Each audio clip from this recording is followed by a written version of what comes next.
Y cuando él abrió el quinto sello, vi las almas de los que habían muerto por causa de la palabra de Dios y por su testimonio.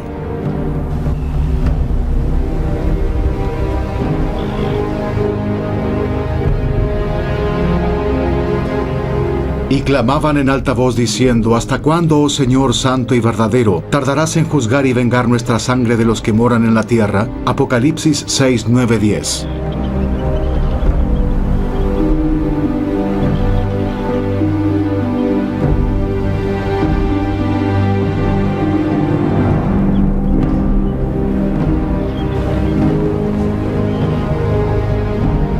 Arrepiéntete, no es demasiado tarde. Dios lo bendiga. ¡Retráctate! ¡Retráctate! Dios la bendiga. ¡Eres un hereje!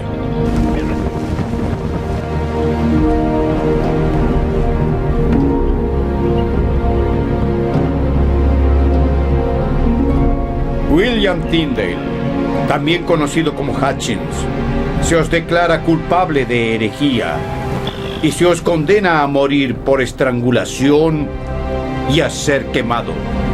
¿Deseáis arrepentiros antes de que el fuego de esta tierra os conduzca a las llamas del infierno?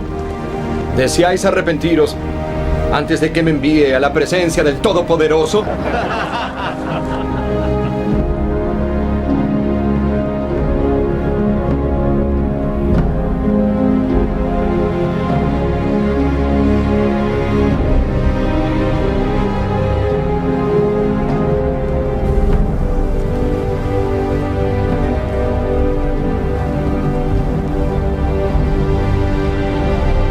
Hace cientos de años, en una oscura isla europea, nació un libro que transformó el mundo.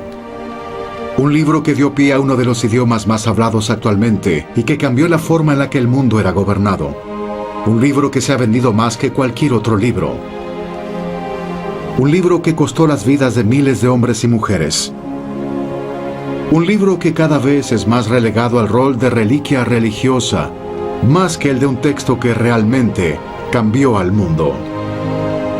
Mientras este libro es cada vez más olvidado, también lo son aquellos que dieron su vida para que el libro saliera a la luz.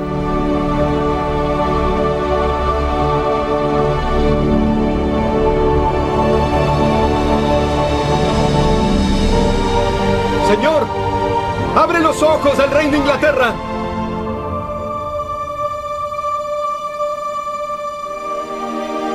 Pero para que hubiera gente dispuesta a morir por la palabra de Dios, debió existir gente que estuviera dispuesta a matar por ella. Aquellos quienes por razones políticas estaban dispuestos a transformar el mundo teológico. Gente como el rey Enrique VIII, a quien la muerte de su hermano marcó el comienzo de su reinado. No, Enrique. Te vas a enfermar. Necesitas vivir para convertirte en rey. Todos quienes, en su esfuerzo de apagar el fulgor de fe, sin darse cuenta, avivaron tanto el amor como el temor por el libro que sería la Biblia del Rey Santiago. Fulgor de fe, en busca de la palabra. La Biblia es la palabra de Dios revelada a la humanidad.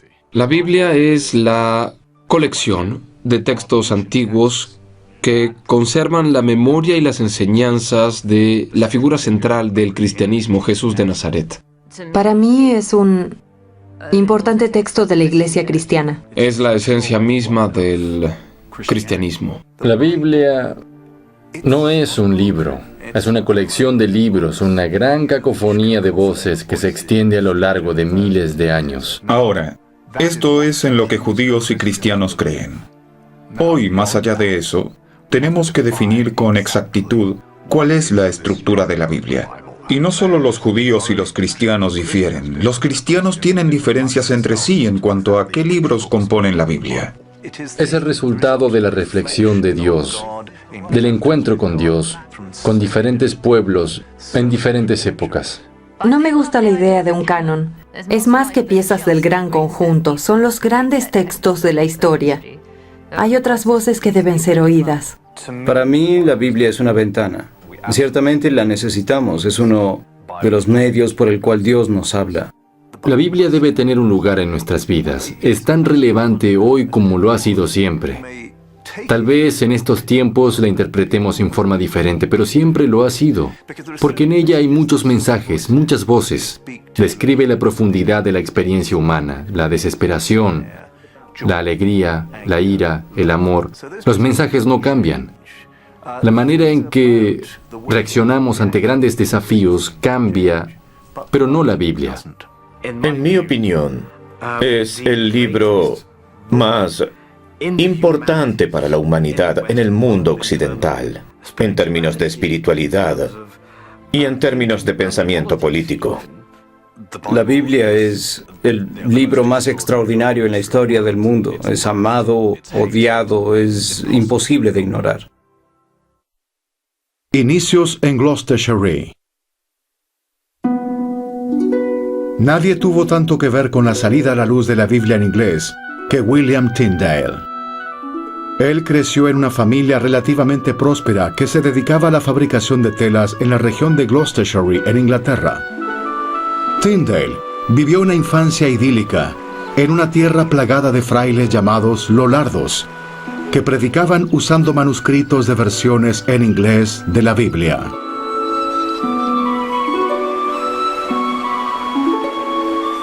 Estas traducciones, patrocinadas por el predecesor de Tyndale, John Wycliffe, terminaron siendo muy diferentes de las traducciones bíblicas que abrirían el camino para el martirio.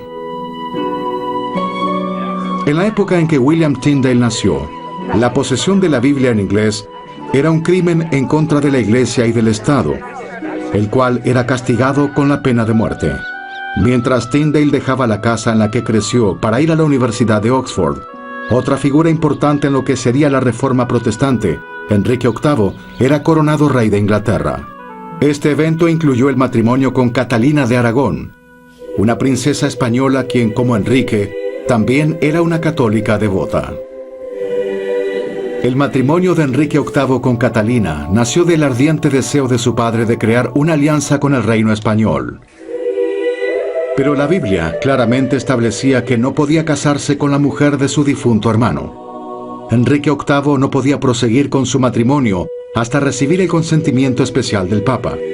Esta no sería la última vez que el deseo de Enrique de casarse con una mujer prohibida se convertiría en una cuestión política y teológica con ramificaciones internacionales.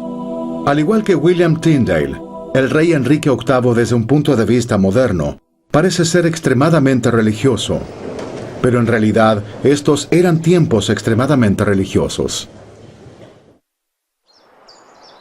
Universidad de Oxford, 1515. Nos has hecho sentir orgullosos, hermano. Gracias. Debes estar complacido, la familia está Sí, lo orgullosa de estoy. ti. William Tyndale era originario de las fronteras de Gales. Provenía de una familia bastante próspera, pero no era nadie en particular. Vivía cerca de la frontera donde el inglés y el galés se mezclaban, siendo estos dos idiomas más diferentes de lo que uno se puede imaginar. Es posible que al estar expuesto a estos idiomas se desencadenó en él un interés por los idiomas y por la traducción. Sin embargo, él ya había recibido una instrucción académica convencional y luego recibió ayuda para ir a la Universidad de Oxford y más tarde fue ordenado sacerdote. Al ser ordenado, Tyndale fue finalmente autorizado para estudiar teología, pero se desilusionó al descubrir que el texto de la Biblia era ignorado a menudo en los cursos de teología de Oxford, a favor del estudio de los filósofos griegos. Mientras tanto, en Alemania, un monje católico llamado Martín Lutero se sentía de la misma manera por la corrupción que percibió en la iglesia alemana. Una serie de tradiciones corruptas se habían filtrado en la iglesia a causa de la ignorancia de la gente por desconocer el latín, por lo que Lutero rechazó y arremetió contra la iglesia. Una práctica común de la época era escribir cuestionamientos en un papel y colgarlos en las puertas de la iglesia. Lutero escribió 95 de estas observaciones, que luego se convertirían en sus 95 tesis. La Biblia dice, dad al pobre. La iglesia le quita a los pobres. Más tarde, la amplia impresión y difusión de las 95 tesis marcó el inicio de la Reforma protestante. Las prácticas de la Iglesia en aquellos días se basaban en el poder de adquirir más y más riquezas. Estos eran los abusos de la época. Tyndale quería hacer algo al respecto y pensó que la mejor manera de hacerlo era brindarle la palabra de Dios a la gente, para que ellos la pudieran leer directamente, sin necesidad de ningún tipo de intermediarios. El problema fue que esta idea difería con la de la Iglesia. La Iglesia le decía a la gente: ustedes pueden confiar en nosotros y en nuestras oraciones porque ellas los acercan al cielo. Nos pueden dar su dinero para hacer las oraciones. Pueden darle regalos a la Iglesia y estas buenas obras los ayudarán a ir al cielo. Martín Lutero no compartía este pensamiento, simplemente lo rechazó.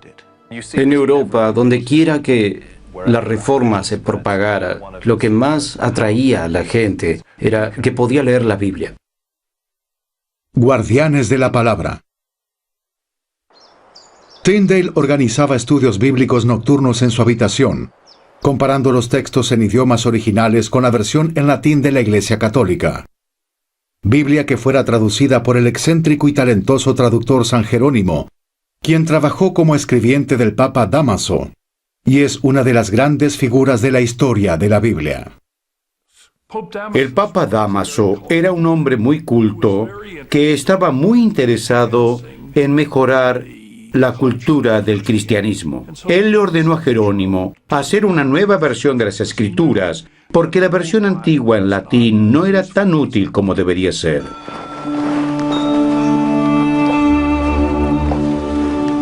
Jerónimo migró a Palestina, donde con la ayuda de una rica heredera romana y su hija, creó un monasterio, donde llevó una vida ascética y dedicó su vida a la traducción oficial de la Biblia en latín. Jerónimo deseaba practicar el idioma hebreo y vivir cerca de donde tuvieron lugar los acontecimientos bíblicos, para así estar lo más cerca posible del significado original y del sentido de revelación que se encuentra en la Biblia. La intención de Jerónimo era ir a los manuscritos originales, en hebreo, lo cual aún en esa época era una idea descabellada. Él necesitaba aprender hebreo, pero las únicas personas que podían enseñarle eran los judíos. Incluso en aquella época la idea de que los cristianos aprendieran de los judíos era un tanto controversial. Para comprender con profundidad el verdadero significado, debió volver al idioma original en el que se escribió la Biblia, ya que cada idioma tiene su propio código y a menudo las sutilezas de un significado más complejo o incluso múltiples significados se pierden en la traducción.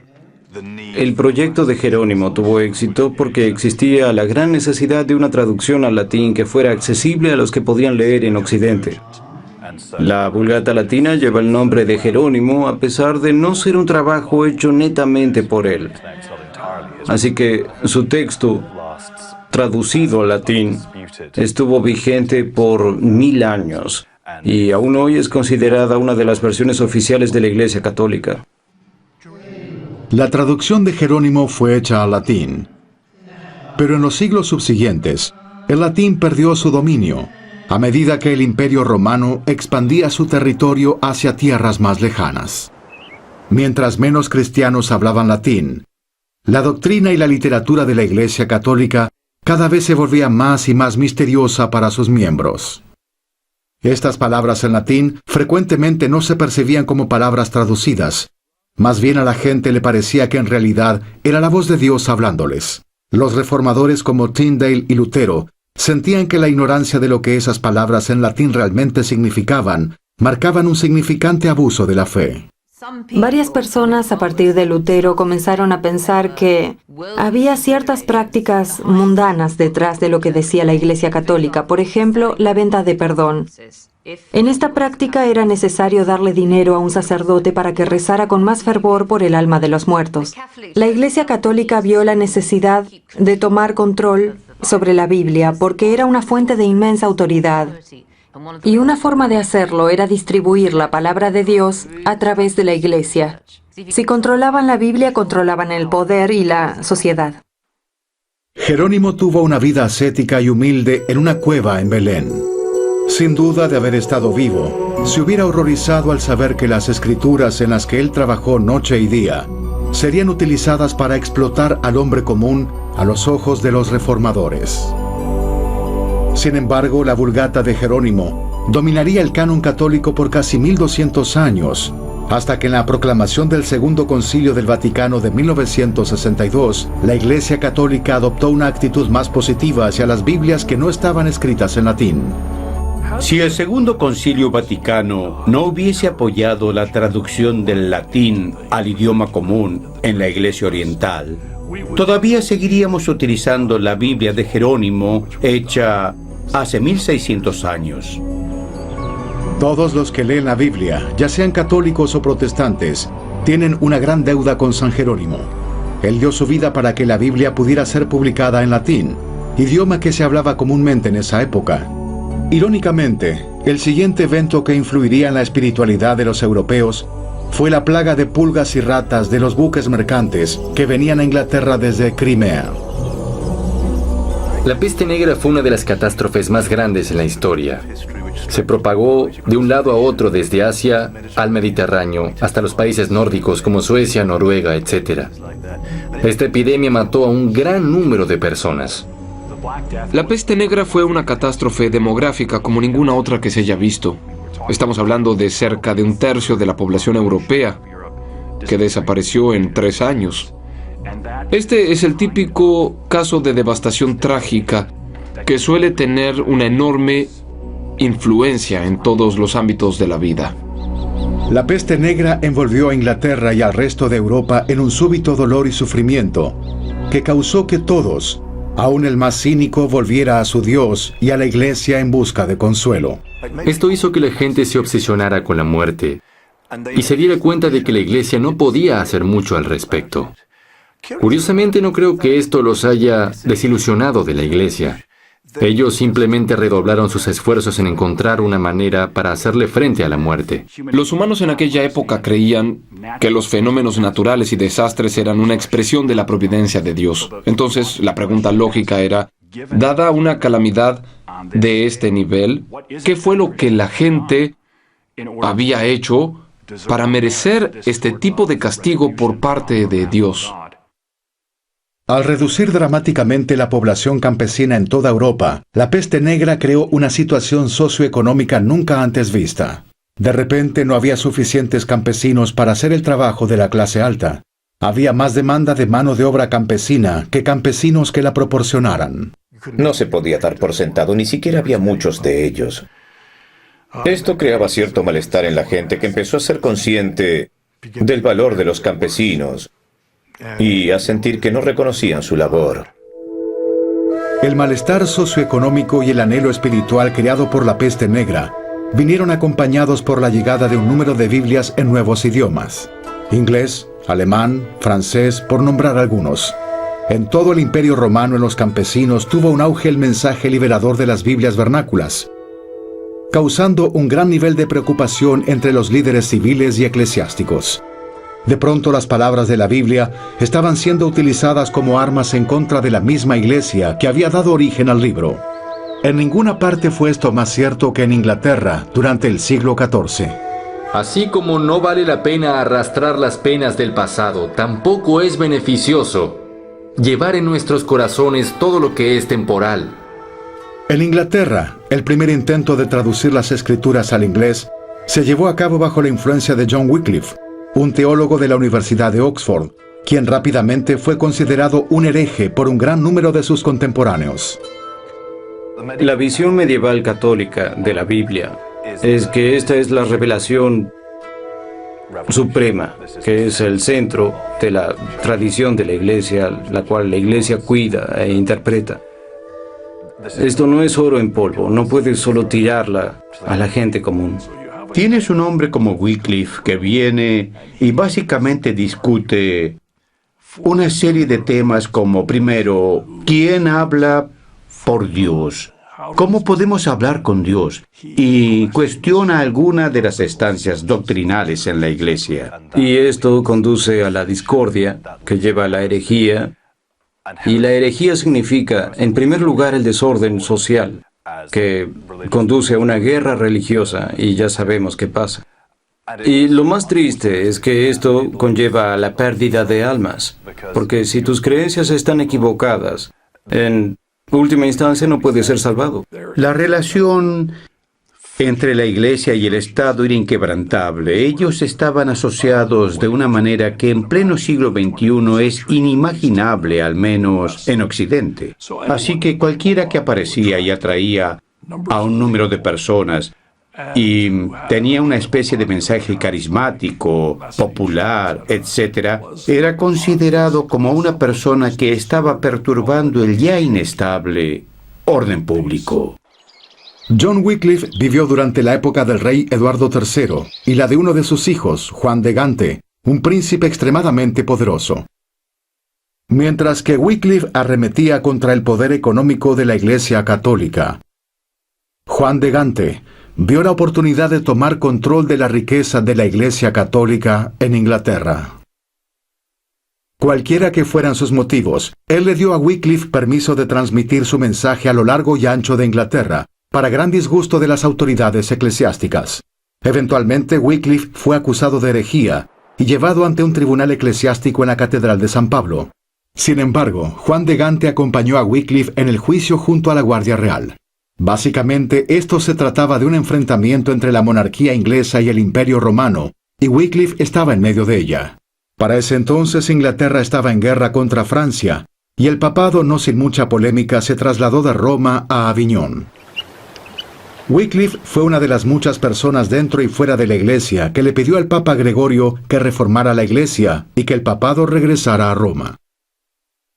Después de algún tiempo y con mucha fanfarria, el Papa Gregorio finalmente regresó a Roma, pero murió poco después de su llegada. Los cardenales apresuradamente eligieron a un cardenal italiano, Urbano, quien ascendió al trono papal, pero él se enemistó con los cardenales franceses y ellos regresaron a Francia a elegir su propio papa, Roberto de Ginebra. En lo que se denomina el Gran Cisma, la Iglesia Católica estaba literalmente dividida por la mitad. Esta difícil situación duró 40 años y le dio a John Wycliffe un terreno fértil para trabajar, ya que sus compañeros ingleses claramente podían ver que la Iglesia no solo estaba dividida, sino también debilitada. El Papa le exigió al vicerrector de Oxford condenar a Wycliffe por sus pronunciamientos, pero él se negó. A cambio, lo pusieron bajo arresto domiciliario dentro de la universidad. En medio de la seguridad en Oxford, Wycliffe supervisó la traducción de la Vulgata latina al inglés y entrenó a un grupo de predicadores itinerantes que viajaban al campo, leyendo los manuscritos de la Biblia a la gente común. Estos llegaron a ser conocidos como lollardos, un peyorativo alemán que significa murmuradores. Wycliffe fue el creador del movimiento lollardo. Pero Wycliffe era, sobre todo, un estudioso, un erudito. Fue la siguiente generación la que llevó a cabo sus ideas y su movimiento de rebelión al mundo exterior. Yo tengo en mis manos una Biblia. ¿Entienden latín? ¿Lo conocen? No. ¿Quién aquí entiende latín? Nadie. ¿Y no piensan que es importante conocer qué contiene la palabra de Dios? Sí. Pero luego, literalmente el infierno se desató en Inglaterra. John Ball, un predicador radical, comenzó a usar la Biblia de Wycliffe para desatar un frenesí. Se amotinaron y trataron de derrocar al gobierno en lo que llegó a ser conocido como la Revuelta de los Campesinos.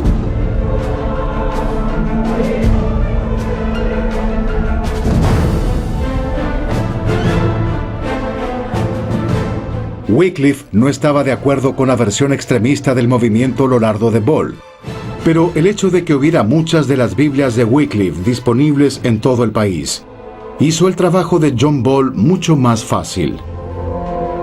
Así, los seguidores de Wycliffe se habían esparcido por toda Inglaterra.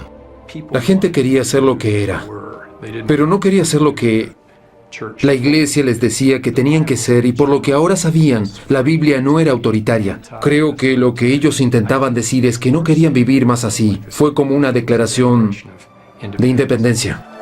Irónicamente, uno de los primeros actos realizados por los campesinos durante la Revolución fue saquear y quemar la casa de Juan de Gante. Temiendo la anarquía, la realeza fue corriendo a los brazos de la Iglesia Católica y al Sacro Imperio Romano. El Parlamento declaró que la publicación de la Biblia en inglés sería considerado un acto de herejía y se castigaría con la muerte. La Iglesia decidió que no debía haber una Biblia en inglés, que ese hecho sería asociado con el movimiento Lollardo, y por lo tanto empezaron a dejar de leer la Biblia en inglés. Y creo entender cuán extraño esto fue en Europa. En la mayor parte de Europa, en Francia, Alemania, Dinamarca, podían leer la Biblia en su propio idioma y no era un peligro. Era solo en este lugar, en este reino, donde la Biblia, en el idioma de la gente, el inglés, simplemente no estaba disponible. Wycliffe fue trasladado de Oxford a la cercana parroquia de Lutterworth, donde sirvió como párroco hasta que sufrió un derrame cerebral durante una misa en 1384 y murió días después. 17 años después de su muerte, el Parlamento aprobó una infame ley en relación a la quema de herejes y que atormentaría a William Tyndale como tal. La Casa de los Herejes comenzó con la detención y quema de los Lollardos en hogueras. Quemar a los herejes no solo era un castigo para ellos, sino una forma de purificar la sociedad, de limpiarla, ya que la Iglesia y de hecho cualquier persona en esa época hubiera pensado de la herejía como un cáncer. Realmente tenían que erradicarlo de la sociedad. Nosotros sentimos el dolor por cada hereje que fue inmolado en la hoguera, mientras que ellos no lo veían así. Su prioridad era disipar el dolor que los herejes habían causado. Tomás de Aquino, el gran teólogo católico del siglo XII, dijo que obviamente asesinar es malo, pero todo lo que un asesino puede hacer es matar el cuerpo. Mientras que alguien que enseña herejías puede llevar el alma a ser condenada por la eternidad. No hay duda de cuál es peor. Este era un mundo en el que toda una gama de infracciones a la ley, desde el asesinato hasta el robo, a la violación, a la falsificación y así sucesivamente, eran tratados con severidad en comparación con nuestro propio mundo actual. La herejía se ajusta a eso. Los herejes eran considerados como traidores por haber atacado el bien común, tanto de la Iglesia como del Estado. Los herejes en la Edad Media eran vistos como terroristas, como quienes estaban en contra del bien común.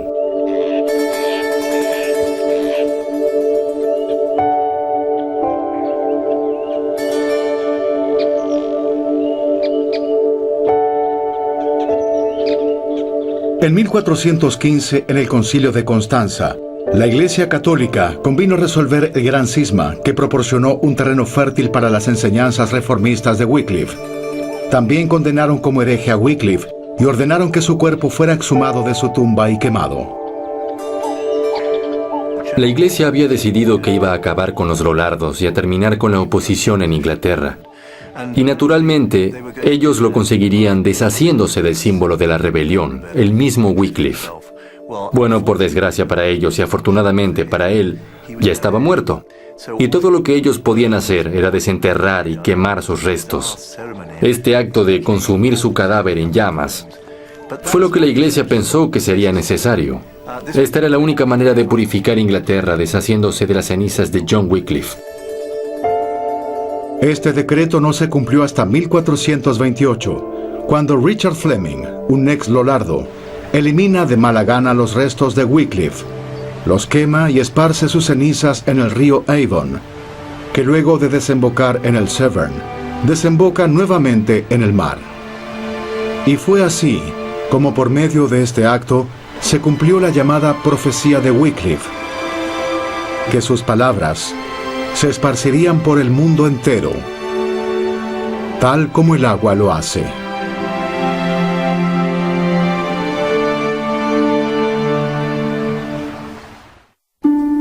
Un libro para el hombre común. Palacio de Enrique VIII, 1516.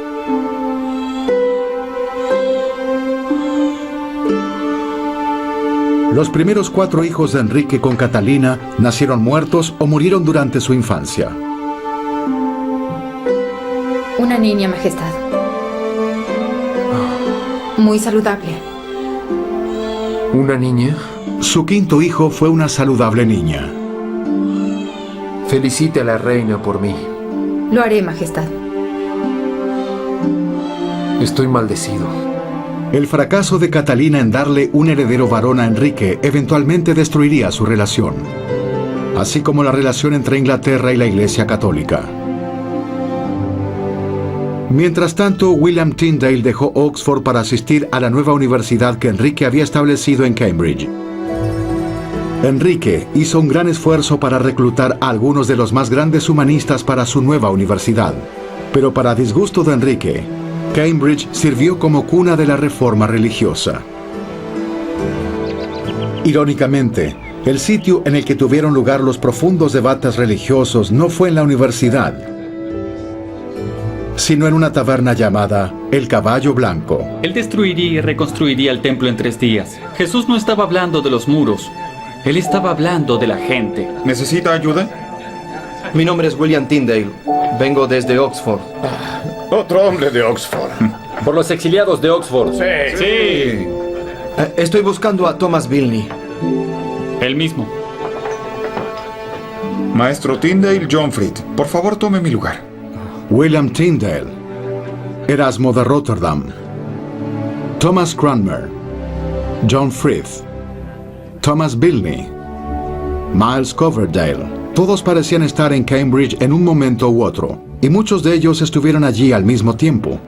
Hay un momento, a finales de 1520, donde se observa un entusiasmo académico sobre estas ideas cuando una generación de jóvenes eruditos que aprendió de Erasmo, del humanismo y las traducciones de la Biblia querían hacer una labor más grande y llevarla más lejos. Jerónimo dice que la congregación y la iglesia es lo mismo. Si pensamos en ello, en ese entonces no había iglesia. Era la gente, la congregación lo era todo. Maestros y alumnos. ¿No les parece? Sin embargo, ellos se reunían en sus casas. Esa fue su iglesia. No importaba el lugar. Entonces dices que esta taberna en la que estamos podría ser una iglesia, ¿no? Ese no es el punto. El punto es que no estamos en la iglesia. La gente es la iglesia. No hay necesidad de un edificio. En este preciso momento de la historia y en este pequeño lugar, Cambridge logró atraer a 3 hombres que publicarían su propia traducción de la Biblia y liderarían el humanismo en la Edad Media. A 2 de los reconocidos creadores del idioma inglés, al futuro líder de la Iglesia Anglicana y a 4 reformadores que finalmente morirían en la hoguera. En oposición a estos reformadores, hubo otro hombre que estaba determinado a destruir el trabajo de los reformadores: Tomás Moro. Para los creyentes católicos era Santo Tomás Moro. Tomás Moro fue un exitoso abogado que estudió en uno de los monasterios de los Cartujos y, según algunas versiones, consideró en convertirse en monje. Enrique VIII dio a Moro un número de destacados puestos que culminó con su nombramiento como canciller de Inglaterra, el equivalente hoy en día al Procurador General de Estados Unidos. Más aún, fue el asesor de confianza de Enrique durante algunos de los eventos más catastróficos de la Reforma. Los llamados de la Reforma cada vez eran más intensos y con mayor difusión. Para complicar más las cosas, Enrique comenzó a pensar que Dios rechazaba su matrimonio con Catalina de Aragón. Cada vez es más evidente, Su Majestad. Existen ciertas dificultades con su petición. Y probablemente nunca tendría un heredero varón, a menos que el matrimonio fuera disuelto y se casara rápidamente con alguien más. Quizás deberíamos hablar más. Deberíamos. Gracias. Es posible que existieran problemas en la iglesia, pero eso no era lo más importante. Tenían que defender la institución que unía al pueblo con Dios y unía a toda Europa con Dios. Esa era la actitud de Tomás Moro, una de las mentes más brillantes de su época, un hombre interesado en la reforma, pero mucho más interesado en la unidad, lo que él llamaría la unidad católica de Europa. Tomás Moro, como muchos otros de los humanistas cristianos, está comprometido con la unidad y continuidad de la Iglesia Católica. Él no está dispuesto a jugar con los herejes. Él no quiere saber de sus ideas que ponían en riesgo las almas de los creyentes, ideas que los eruditos ventilaban con toda seguridad en privado. A él no le interesaba escuchar sus creencias porque pensaba que eran inmorales. Y lo que a él realmente le preocupaba era el deseo del rey de abandonar a su fiel esposa después de 20 años, únicamente porque deseaba tener un hijo varón. Al igual que Lutero y Jerónimo, Moro practicaba el ascetismo en un valiente esfuerzo por domar su parte carnal. Él siempre tuvo una especie de predilección por la vida ascética de los monjes, etc. Eso era muy común en su época. Tomás Moro usaba un cilicio para la penitencia por sus pecados. Y no creo que se estaba abatiendo constantemente, pero la idea de flagelarse a uno mismo era una forma común de imitar a Cristo, quien fue azotado y golpeado en carne propia. Tyndale dejó Cambridge para servir como tutor y capellán de una familia rica en Gloucestershire, región donde él había crecido.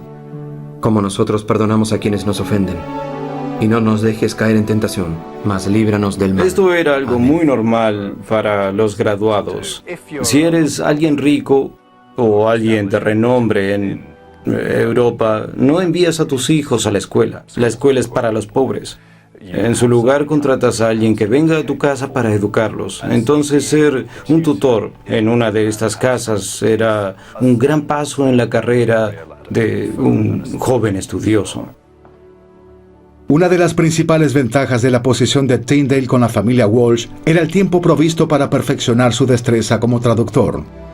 Su primer proyecto fue traducir un libro escrito por uno de sus colegas, Erasmo, titulado El Manual del Caballero Cristiano. Parece que es mientras trabajaba en ese proyecto en donde primero concibe la idea de traducir la Biblia, específicamente el Nuevo Testamento, y en particular parece que mientras estaba allí es donde domina el idioma griego, algo realmente inusual en aquel entonces. La capacidad de Tyndale de dominar el griego, en gran parte como autodidacta y más tarde el hebreo, también como autodidacta, es una de las cosas que lo distinguen como un lingüista excepcional. La ira de los clérigos locales creció en contra del joven Tyndale, porque él tenía lo que ellos consideraban ser peligroso, incluso las creencias heréticas. Estaban alarmados de que él era muy apreciado por los Walsh, una de las familias más prósperas e influyentes en la región. Lo siento, estoy retrasado.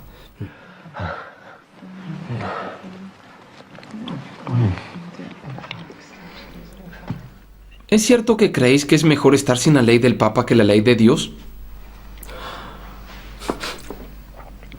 Yo desafío al Papa y todas sus leyes.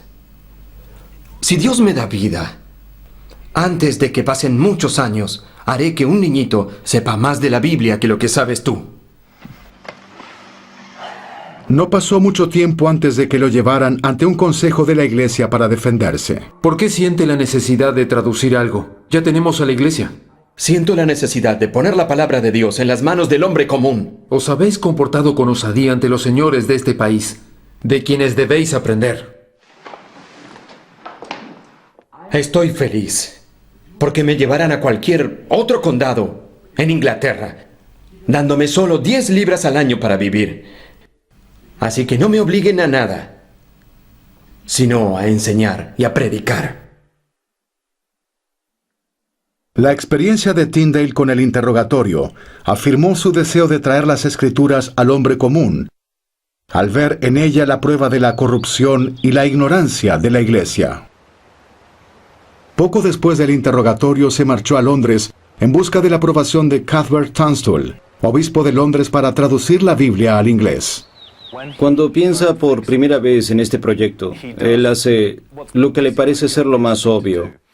Va donde el obispo de Londres, Cuthbert Tunstall, amigo de Erasmo, con el rol de patrocinador de las nuevas becas, y le pide permiso para realizar la traducción, y confía en que va a ser aprobado. Pero la propuesta de Tyndale fue previsiblemente rechazada por el obispo de Londres. Hay problemas particulares con el inglés. Todos los demás países de Europa tienen traducciones de la Biblia disponibles para esta época, Pero en Inglaterra, las traducciones de la Biblia se asocian con la herejía. Si él tiene una conexión o no, el supuesto vínculo de la traducción de la Biblia con la herejía significa que su pedido de traducir era algo ingenuo, políticamente imposible, y Tunstall no duda en negárselo, manteniendo la prohibición de traducir la Biblia por más de un siglo. El nacimiento de la Reforma. Tyndale se dio cuenta que a pesar de que tendría que dejar su amada Inglaterra a fin de realizar su traducción, él estaba dispuesto a pagar el precio. Tyndale viajó a lo que es hoy Alemania para llevar a cabo su traducción. Llegó casi al mismo tiempo que estalló la Guerra de los Campesinos, que como la rebelión de los campesinos que ocurrió en Inglaterra en la época de Wycliffe, fue atribuida a la aparición de una reforma religiosa.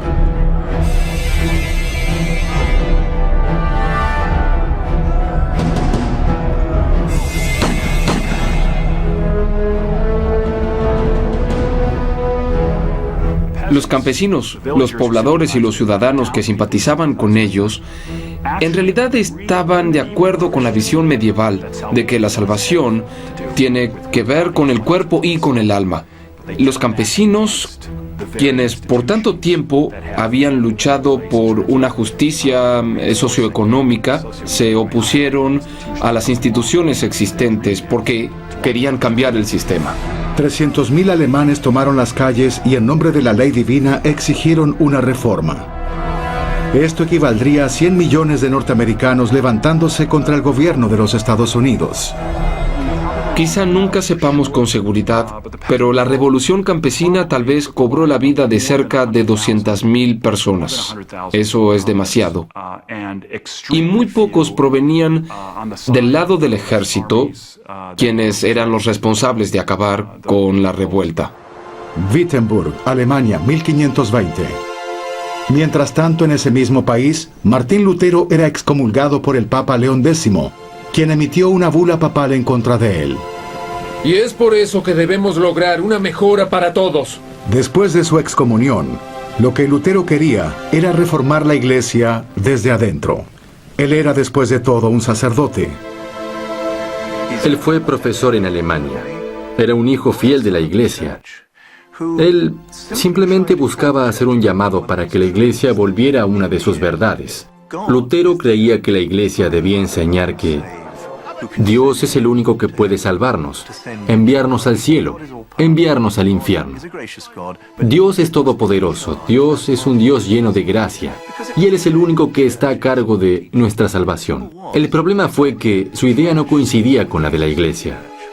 La excomunión de Lutero, en teoría, fue el resultado de no querer negar lo que él había manifestado en cuanto a las indulgencias. Sin embargo, las reales causas fueron sus duras críticas a la autoridad del Papa, a la relación de la Iglesia con las Escrituras, a las prácticas, la vida cristiana y la adoración. Oigan todos, si el Papa León me enviase a los fuegos del infierno, supongo que puedo hacerle el favor de enviar su libro delante de mí. Sí.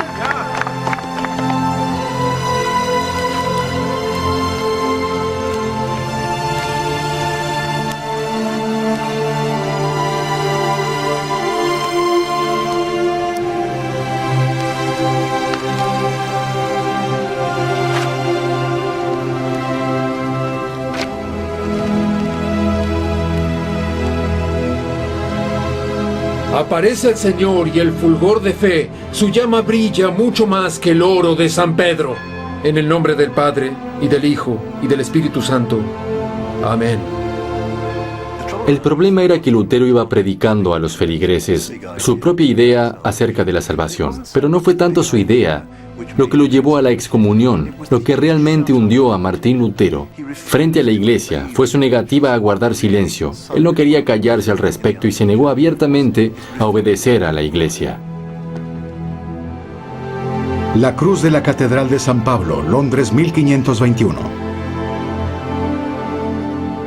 Tanto en Alemania como en Inglaterra se formó un frenesí alrededor de estas nuevas ideas. La reforma se asociaba con la quema de algo o alguien. Lutero quemó el libro del Papa y el Papa ordenó que los libros de Lutero sean quemados. Con la Biblia como combustible, los campesinos quemaron los castillos de la élite gobernante y ésta comenzó a quemar campesinos. De un modo u otro parecía como si todo el continente ardiese en llamas.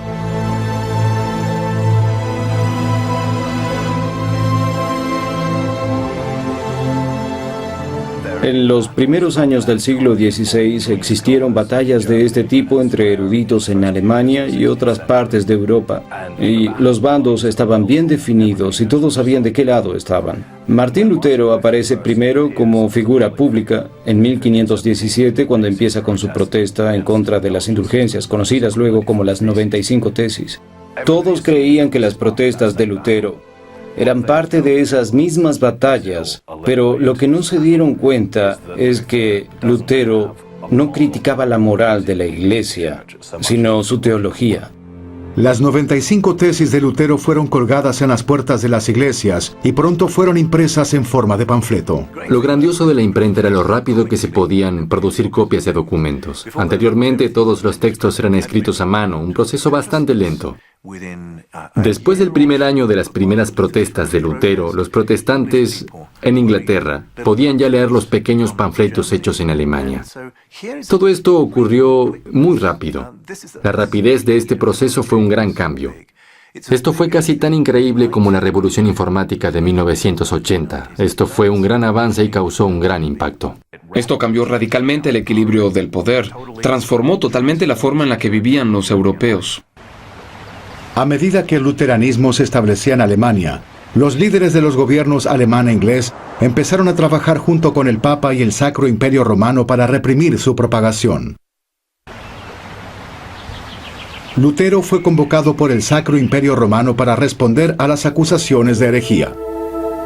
Lutero aceptó comparecer ante el Consejo Disciplinario, solo si le garantizaban el paso seguro de ida y regreso a la asamblea.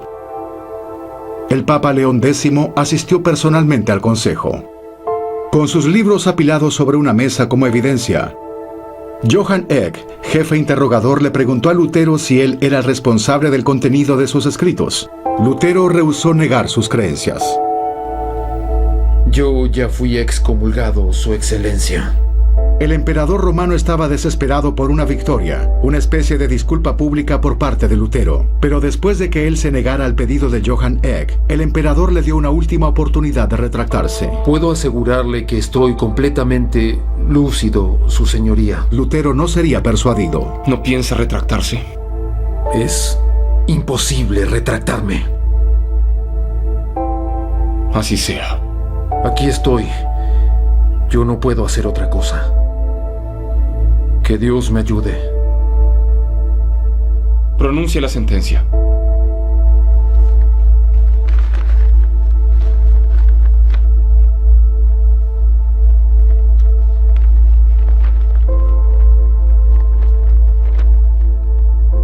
Sepa todo hombre en la presencia de Martín Lutero, quien fue excomulgado, es declarado como persona no grata en todas las regiones del Sacro Imperio Romano, una vez concedido su paso seguro fuera de esta asamblea como fue prometido. Dicho esto, Lutero será prendido y castigado como un hereje notorio.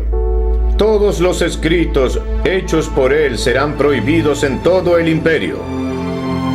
Cualquiera que venda o posea sus escritos será arrestado y castigado. Cualquiera que le provea a Lutero de comida o ayuda será arrestado. Cualquier asesinato o mutilación estará exento de cualquier consecuencia. Así lo dice su eminencia, Carlos V, emperador del Sacro Imperio Romano. Eisenach, Alemania.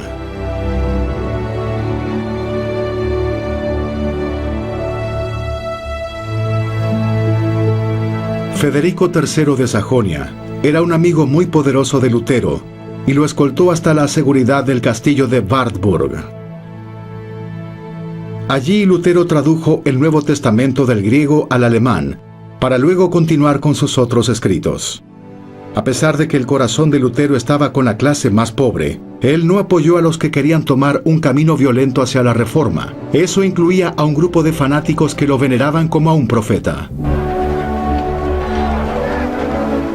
No sabemos si ellos fueron alentados directamente por Lutero. De lo que no hay duda es que los campesinos fueron influenciados por sus enseñanzas reformadoras y las de su Biblia en alemán. Tyndale, al igual que Lutero, estaba muy preocupado al ver cómo la Biblia era interpretada de forma errónea por otras personas. Ellos sin duda fueron los precursores de lo que podría ser considerado hoy en día como la libertad de expresión. Por ejemplo, ellos no tenían el deseo de traducir la Biblia a lenguas vernáculas. Ellos se preocuparon de que la gente pudiera entender lo que las escrituras realmente significaban. Para los campesinos alemanes, la guerra terminó siendo un trágico fracaso. El ejército imperial los derrotó con un saldo de lo que hoy en Estados Unidos serían 35 millones de víctimas. Los efectos de esta guerra se sintieron en Inglaterra, donde el rey Enrique y otros miembros de la élite del poder retrocedieron por miedo al caos. Finalmente entendieron lo que la clase media era capaz de hacer ahora que estaban motivados al conocer las palabras de la Biblia.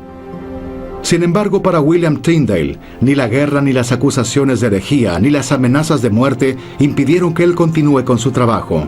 Para él, la misión de Dios no podía ser interrumpida.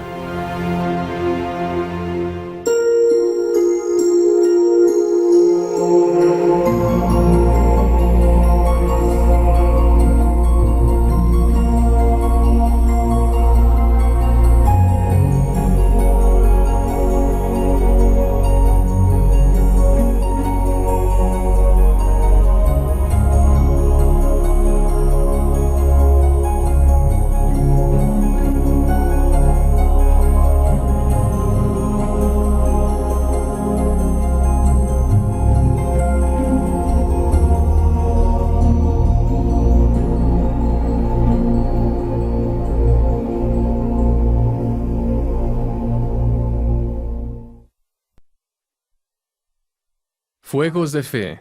La venida de la versión Reina Valera de la Biblia se hace posible gracias al apoyo financiero generoso de Rex y Ruth Mon, Alan S. y Leslie Layton, David E. y Verla A. Sorensen, Fundación Sorenson Legacy, David y Laura McAllister, Todd y Amy Nelson, Fundación George S. y Dolores Doré Eccles, los miembros del Consejo de Liderazgo de BYU Broadcasting y la Fundación Legacy Films.